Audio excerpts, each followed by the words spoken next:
Hello, welcome to another edition of Speaking Mastery. Today, we will talk about managing stage fear. The number one thing that stops people from showing up on stage and delivering that speech. People put it off for years, but with some very simple tips, you can overcome the fear and go up on stage and deliver that speech you've been long wanting to deliver. I'm not saying this lightly at all because I know this is for real.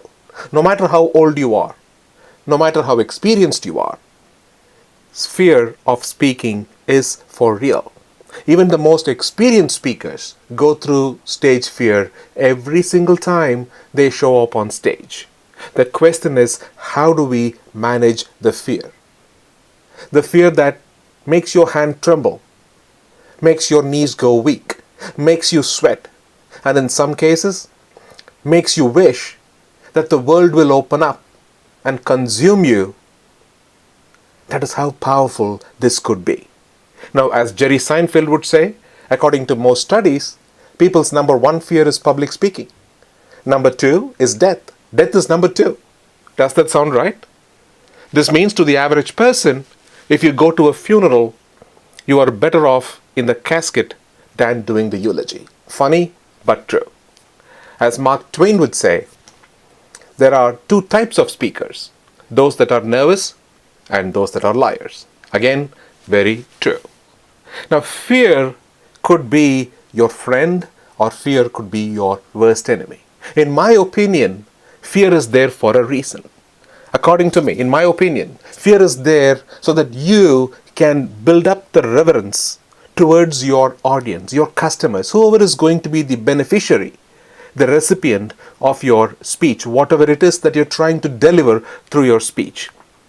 Your ability to get that commitment, muster up the responsibility, get the thirst to deliver the stuff that you are supposed to deliver through that speech of yours. Now, many people, they talk about fear in terms of butterflies in their stomach. My point is, if there are going to be butterflies flying all over your stomach, you might as well have them fly in a formation.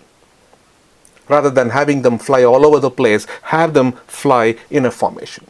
Now, I know it looks like it is easier said, but trust me, I'm not taking this lightly at all because I go through this every single time I show up on stage, and I have spoken a number of times, hundreds of times. But no matter how many times, no matter how many years of experience, that doesn't go away. So here are some very simple tips and techniques that we will look at for the next 15 minutes that will help you manage this fear. And the number one thing, let me start off with the simplest of all, and we can go to the progressively more advanced techniques. The number one thing that you can do is to prepare, and prepare. I know it sounds silly because I know if you're going to be a speaker, whatever it is you're going to be delivering, needless to say, you are going to be speaking. You are going to be preparing. You're going to be preparing very, very well. But I'm talking about taking the pain, taking the time, the commitment, the responsibility, the reverence, using the thirst to deliver the good stuff to your audience. Use that, convert that into the energy that will help you put all the attention into your preparation. Now, this could be a whole another topic. I'm saying prepare it in such a way that you'll be able to recall it at any time. To take it one more level, you should be able to recall it during your sleep. That is how well you should be prepared. Now, I'm not the one to say that you should write out every single line of your speech. That is not my style. Nor would I say that you should learn it by heart. That is also not my style. Nevertheless, however you want to prepare it. Make enough notes so that you will know when to do what, when to say something, when not to say something, when to pause, when to move your hands, all the annotation. Use the notes for practicing. I don't advocate using notes while delivering, but for practicing, be my guest, use all you want. But the fundamental thing you can do to handle fear is prepare, and prepare. Moving on, the next thing you need to do is practice. Practice, practice, practice till you get the essence of the subject that you are talking into your bones. Essence of the subject into your bones. That is how much you need to practice. Keep practicing. Now, when I deliver some very important speeches, I practice it 50 times, 60 times. I get into an empty room and I talk to the empty room. I arrange some chairs and I visualize that there are people sitting in those chairs and I talk to them like I would give a real speech. If it is a 1 hour speech, I talk for 1 hour. I keep talking, talking, talking, practice, practice, practice till I get it in my bones. And the most important skill that I get through this practice is my ability to visualize the end state, the time when I stand in front of the audience and deliver the speech. The ability to see what the end state auditorium, the conference room will look like, gives me a very clear picture, gives me the additional confidence to be able to do a good job when I finally show up on stage. So having prepared, having practiced, having visualized, you are now ready to go deliver your speech. So on the day, at the time when you have to deliver the speech, I would say arrive in the auditorium, arrive in the conference room early enough. How early, you decide, but arrive early enough. That gives you some very specific advantages.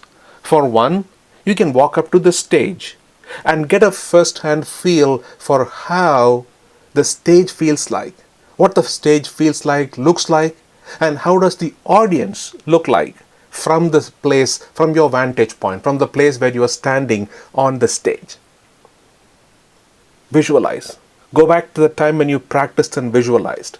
Bring it back all back into the memory and have a feel for it. If you have the time, energy, and if there are not too many people, you can even practice by saying a few lines to get into your zone.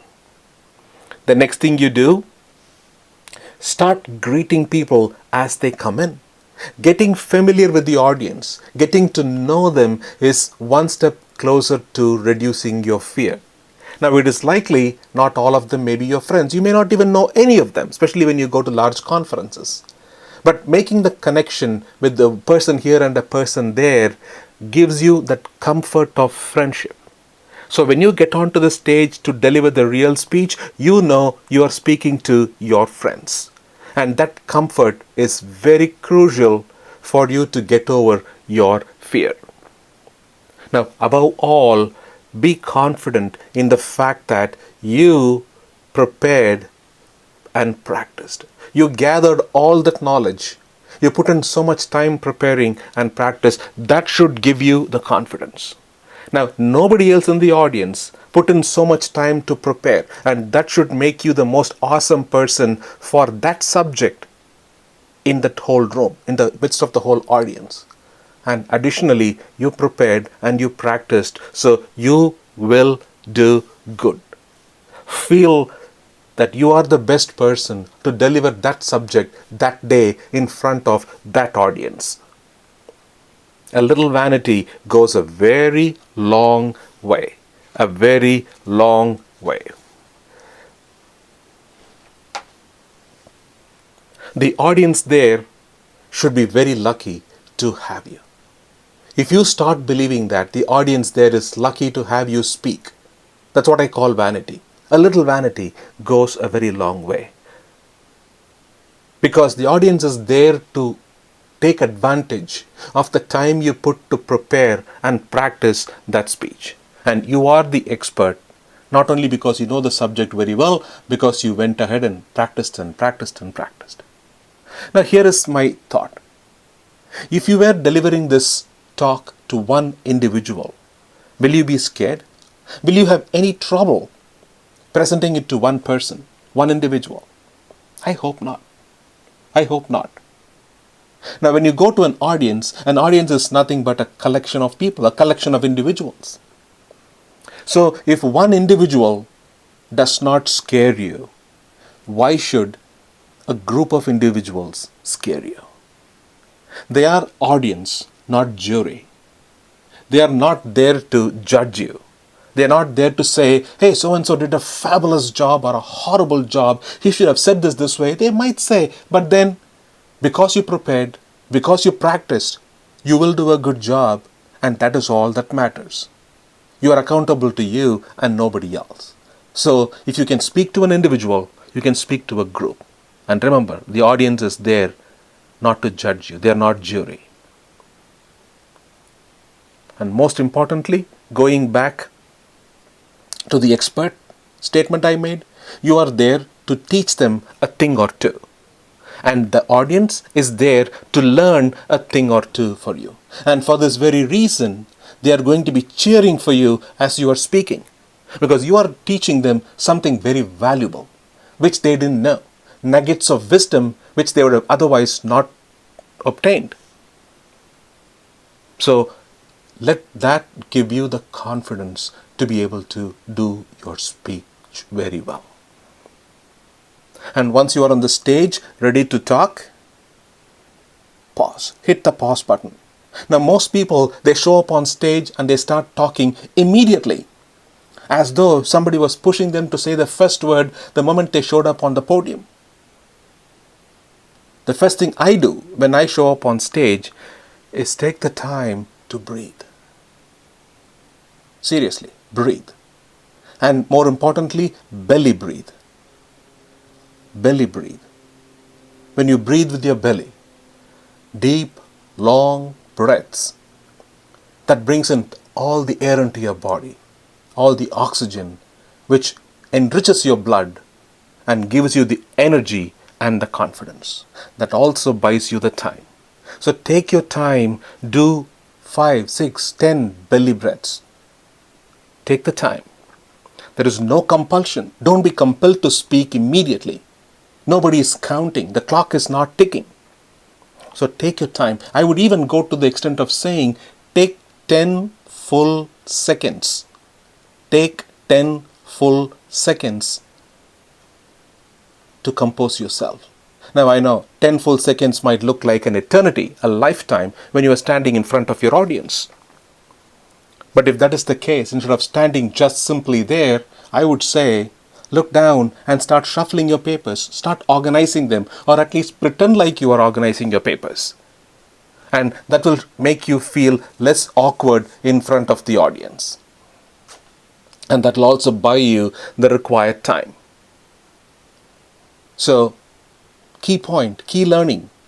The moment you show up on stage, don't be compelled to speak immediately. Take your time. Do belly breaths. Let your lungs be filled with air. Let your blood be rich with oxygen, which will give you the energy and the confidence to be able to deliver a wonderful speech. And here is one other technique. Remember, this is not about you. This is not about you. This is not an exercise where you are seeking glory. You're not edifying your persona. It's about them. It's about the audience. Focus on them. Focus on the audience. You are there to help them. You are there to teach them a thing or two. If that is your commitment that you made to the audience, then you will know this is no longer about you. It is the audience who have come there to listen to you, to learn from you. Now, think of your speech as a conversation. As a conversation with one person in the audience. How would you react when you're talking to one person? You would converse like all that mattered was talking to that one person, eye to eye, with all the passion you got. Go for that. Speak to that one person with all the energy you have, and then once you are comfortable speaking with that one person, then move on to the next person. So person to person to person. If speaking to one person does not scare you, speaking to a group should not scare you, simply because a group is a bunch of individuals. I know all of this sounds very easy, but with practice, trust me, this will happen. I am not saying the first 10 seconds of feeling jittery and trembling and sweaty is not going to go away, no matter how old you get, no matter how many speeches you give.